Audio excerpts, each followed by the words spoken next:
జై శ్రీమన్నారాయణ. భగవద్బంధువులారా, తిరుమలలోని పాపనాశనమందు స్నానమాచరిస్తే కలుగు ఫలితాలు తెలుసుకుందాం. తిరుమలలోని పాపనాశనమందు స్నానమాచరిస్తే తెలిసి చేసిన తెలియక చేసిన పాపాలు దోషాలు పశ్చాత్తాపముతో 3 రోజులు స్నానమాచరించిన పాపనాశనములో తొలగిపోవునని శ్రీ వెంకటేశ్వర మహత్యంలో ఉంది.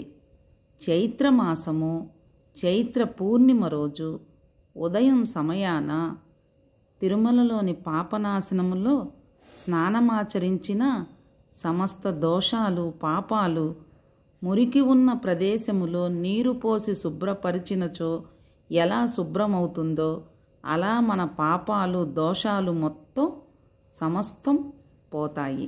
జై శ్రీమన్నారాయణ.